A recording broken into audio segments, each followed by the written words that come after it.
करेंगे और समझेंगे कि ग्लाइकोलाइसिस क्या होती है।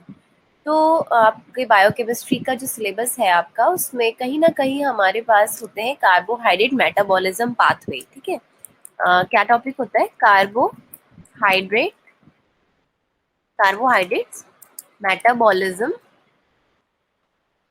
कार्बोहाइड्रेट मेटाबॉलिज्म पाथवेज होते हैं। ठीक है ना। So carbohydrate metabolism pathway, that means what? जो भी कार्बोहाइड्रेट आप इंटेक करते हो फूड के थ्रू, वो हमारी बॉडी में जाने के बाद कैसे उसका मेटाबॉलिज्म होता है। ठीक है, कार्बोहाइड्रेट्स मेटाबॉलिज्म पाथवे। तो कार्बोहाइड्रेट मीन्स, जैसे आप सब जानते हो कि जब आप फूड इंटेक करते हो, जब आप कुछ भी खाते हो, अब मैं आपको सिंपल लैंग्वेज में बताती हूँ। ठीक है, तो आपने कुछ भी खाना खाया, हम इसको बिल्कुल इजी वे में समझेंगे। ठीक है, सो आपने कुछ भी खाना खाया, कुछ भी आपने ईट करा है ना, कुछ भी, जैसे आपने रोटी खाई, सब्जी खाई, आपने चावल खाए, कोई भी चीज आपने इंटेक करी है दिन भर में, जो भी आप खाते हो, तो कहीं ना कहीं आप क्या ले रहे हैं फूड में? आप न्यूट्रिएंट क्या ले रहे हो? कार्बोहाइड्रेट, है ना। अब आप फूड क्यों लेते हो?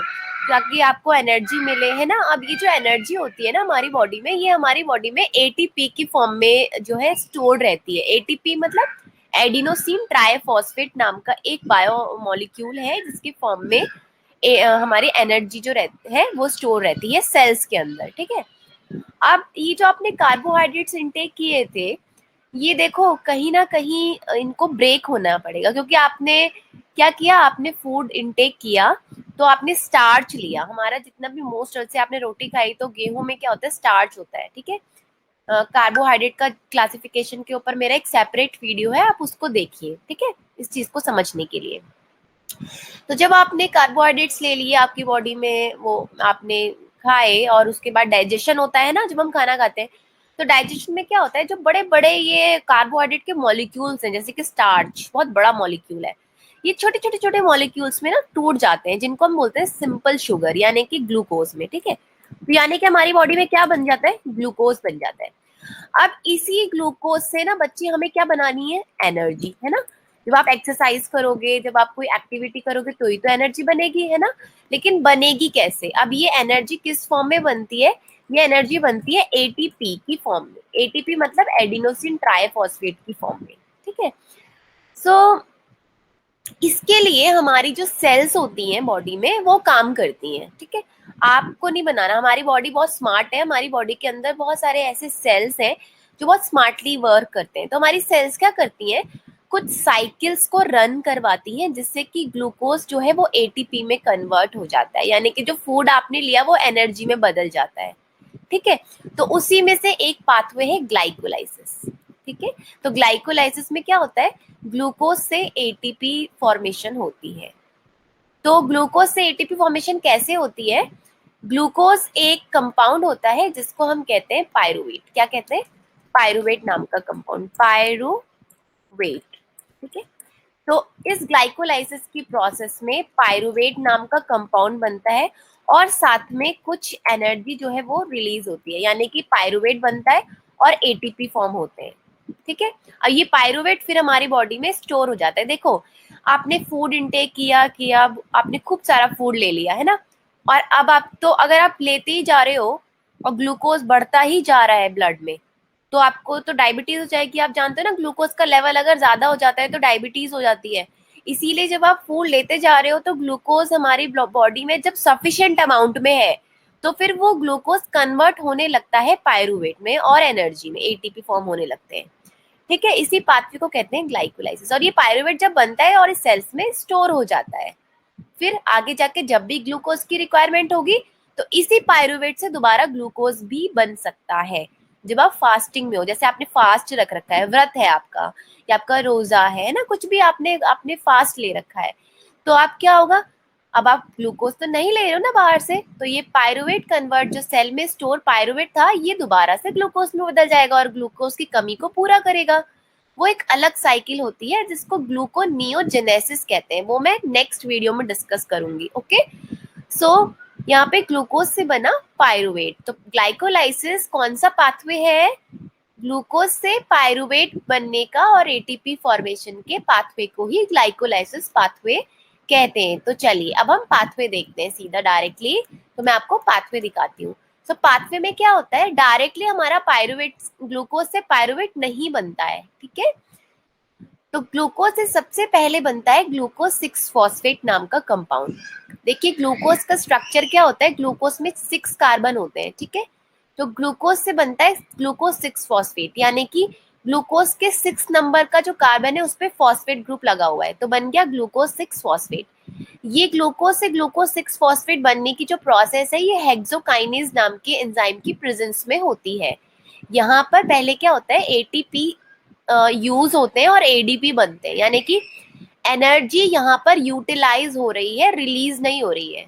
आपको पता होगा कि रिएक्शन 2 तरह की हो सकती है, एंडोगोनिक और एक्सोगोनिक, यानी कि कुछ स्टेप ऐसे होते हैं रिएक्शंस में जिसमें एनर्जी लगती है यानी कि यूटिलाइज होती है, और कुछ स्टेप ऐसे होते हैं जिसमें एनर्जी रिलीज होती है। तो ग्लूकोज से ग्लूकोज 6 फॉस्फेट बनने की जो प्रोसेस है, इसमें एनर्जी यूज होती है, रिलीज नहीं होती। यहाँ पे एनर्जी लगती है, हमें मिलती नहीं है, ठीक है। तो ग्लूकोज से ग्लूकोज 6 फॉस्फेट बनने के लिए we require some ATP which are converted into ADP. ATP का फुल फॉर्म होता है adenosine triphosphate, okay. Tri, T for tri, adenosine triphosphate. और एडीपी का फुल फॉर्म है एडिनोसिन डाइफॉस्फेट, यानी कि 2 फॉस्फेट लगे हैं, और ट्राई मीन्स 3, तो ट्राइफॉस्फेट। सो ग्लूकोज से बना glucose 6 phosphate, okay. Then glucose 6 phosphate से बन जाता है fructose 6 phosphate in the presence of phosphohexo isomerase, okay. So now glucose 6 phosphate आप समझ गए कि ग्लूकोज का एक स्ट्रक्चर आप लर्न कर लीजिए। देखिए क्या होता है C6H12O6। अब इसको ड्रॉ कैसे करना है ये मैं सेपरेट वीडियो में आपको स्ट्रक्चर वाइज आपको समझाऊंगी, ठीक है। अभी हम इस वीडियो में सिर्फ स्टेप्स को समझते हैं। तो ग्लूकोज से ग्लूकोज 6 फॉस्फेट बनना मतलब कि ग्लूकोज का जो 6 कार्बन है उसमें आप एक फॉस्फेट लगा दीजिए, बन गया ग्लूकोज 6 फॉस्फेट। नाउ ग्लूकोज से ग्लूकोज 6 फॉस्फेट से बनता है फ्रक्टोज 6 फॉस्फेट। अब ग्लूकोज और फ्रक्टोज में सिर्फ एक ही डिफरेंस होगा, पूरा ग्लूकोज का स्ट्रक्चर बना लीजिए। और ग्लूकोज में होता है हमारा एल्डिहाइड ग्रुप CHO, जबकि फ्रक्टोज में कीटो ग्रुप होता है। बस दोनों में यही डिफरेंस होता है। ग्लूकोज में फ्रक्टोज का भी फॉर्मूला क्या होता है, C6H12O6। ग्लूकोज का भी C6H12O6, लेकिन दोनों में स्ट्रक्चरल डिफरेंस होता है। यहाँ पे एल्डिहाइड होता है फंक्शनल ग्रुप, और फ्रक्टोज के केस में कीटोन ग्रुप होता है प्रेजेंट, ठीक है। तो स्ट्रक्चर सेम ही रहेगा, बस यहाँ पे एल्डिहाइड ग्रुप लगा दोगे, यहाँ पे कीटो ग्रुप, तो बन गया फ्रक्टोज 6 फॉस्फेट। तो ग्लूकोज 6 फॉस्फेट से बन जाता है फ्रक्टोज 6 फॉस्फेट। आगे जाके फ्रक्टोज 6 फॉस्फेट कन्वर्ट हो जाता है फ्रक्टोज 1,6 डायफॉस्फेट में, यानी कि अब फ्रक्टोज का जो स्ट्रक्चर है उसमें कार्बन 1 पे भी फॉस्फेट लगा दीजिए, तो बन जाएगा फ्रक्टोज 1,6 डाइफॉस्फेट। 6 पे तो पहले से ही था ना, अब आप 1 वाले कार्बन पे, कार्बन फर्स्ट पोजीशन पे भी फॉस्फेट लगा दीजिए, तो 1,6 डाइफॉस्फेट, यानी कि 2 फॉस्फेट ग्रुप लगे हुए हैं फर्स्ट और 6 पोजीशन पर, इसलिए कहेंगे फ्रक्टोज 1,6 डाइफॉस्फेट। और ये स्टेप किसकी प्रेजेंस में होता है, एंजाइम का नाम क्या है, फॉस्फोफ्रक्टोकाइनेज, फॉस्फोफ्रक्टोकाइनेज, ओके। नाउ यहाँ पे अगेन एटीपी से एडीपी, यहाँ पे भी एटीपी जो है वो रिक्वायर है इस रिएक्शन को करने के लिए, रिलीज नहीं हो रही है ATP, okay. Now fructose 1,6 diphosphate, अब कितने कार्बन मैंने बताए थे आपको, 6 कार्बन है ना, 6 कार्बन होते हैं ग्लूकोज में भी और फ्रक्टोज में भी 6 ही कार्बन होते हैं, दोनों का फॉर्मूला सेम ही होता है।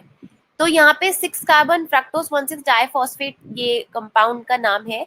तो अब क्या होगा, यहाँ पे 2 कंपाउंड्स फॉर्म करेगा ये फ्रक्टोज 1,6 डाइफॉस्फेट, ये ब्रेक हो जाएगा, टूट जाएगा, और 3-3 कार्बन के 2 कंपाउंड बना लेगा, यानी कि C3 का एक कंपाउंड बना लेगा और C3 का एक कंपाउंड बना लेगा। लेकिन ये दोनों कंपाउंड अलग अलग डिफरेंट है, क्योंकि एक कीटोन मोइटी को कंटेन करता है, कीटोन, और एक एल्डिहाइड ग्रुप को कंटेन करता है।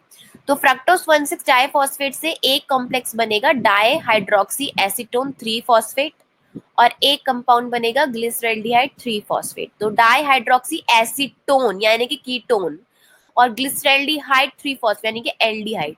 तो यहाँ पे कीटो ग्रुप का एक कंपाउंड बन जाएगा और यहाँ पे एक एल्डिहाइड ग्रुप का एक कंपाउंड। तो फ्रक्टोज ब्रेक हुआ, स्प्लिट हुआ, और 2 3-3 कार्बन वाले कंपाउंड्स में कन्वर्ट हो गया। अब ये डाईहाइड्रोक्सी एसीटोन 3 फॉस्फेट, ग्लिसफेट 3 फॉस्फेट जो है ग्लिसरल्डिहाइड 3 फॉस्फेट में easily it can convert in the presence of phosphotriose isomerase. तो isomerase एंजाइम की प्रेजेंस में दिस एसीटोन कॉम्प्लेक्स जो कि डाइहाइड्रोक्सी एसीटोन 3 फॉस्फेट है, ये ग्लिसरॉल्डिहाइड 3 फॉस्फेट में कन्वर्ट हो जाता है। ये तो एक अलग बात है, बट आगे की जो साइकिल रन होगी वो कैसे होगी कि ये जो ग्लिसरॉल्डिहाइड 3 फॉस्फेट है जो कि फ्रक्टोज 1,6 डाइफॉस्फेट से बना है, ये ग्लिसरॉल्डिहाइड 3 फॉस्फेट कन्वर्ट हो जाएगा 1,3 डाइफॉस्फोग्लिसरेट में। तो ये 1,3 डाइफॉस्फोग्लिसरेट क्या है, अभी देखिए ग्लिसरॉल्डिहाइड 3 फॉस्फेट है, यानी कि थर्ड पोजीशन पे फॉस्फेट ग्रुप लगा हुआ है और ग्लिसरॉल्डिहाइड है। ग्लिसरॉल्डिहाइड यानी कि एल्डिहाइड मोइटी और 3 कार्बन की चेन है। सो ये ग्लिसरॉल्डिहाइड 3 फॉस्फेट जब कन्वर्ट होगा 1,3 डाइफॉस्फोग्लिसरेट में, यानी कि अब क्या है 1 और थर्ड पोजीशन पे 2 फॉस्फो ग्रुप लग जाएंगे और कार्बन चेन 3 ही रहेगी, ठीक है। अब आगे जाके ये 1,3 डाइफॉस्फोग्लिसरेट जो है ये 3 फॉस्फोग्लिसरेट में कन्वर्ट हो जाएगा। 3 फॉस्फोग्लिसरेट से बन जाएगा 2 फॉस्फोग्लिसरेट, देन 2 फॉस्फोग्लिसरेट से फॉस्फोइनॉल पायरुवेट और देन फाइनली बन जाएगा पायरुवेट। तो ये पूरी साइकिल है जैसे ग्लूकोज से पायरुवेट के कन्वर्ट होने की। इसको स्ट्रक्चर वाइज कैसे लर्न करना है, अगर आप चाहते हैं कि इस पे भी मैं वीडियो बनाऊं, स्ट्रक्चर वाइज आपको लर्न करवाएंगे हम नेक्स्ट वीडियो में। But for this you have to share this video and watch this video and please comment में मुझे बताइए कि आप क्या स्ट्रक्चर्स याद करना चाहते हैं इनके, और ग्लूकोनियोजेनेसिस और जितने भी कार्बोहाइड्रेट मेटाबॉलिज्म के पाथवे हैं उन पे अब मैं एक नई सीरीज लेकर आऊंगी। सो ये उसका पार्ट 1 है which involve glycolysis. So that's all about glycolysis. Thank you so much for today.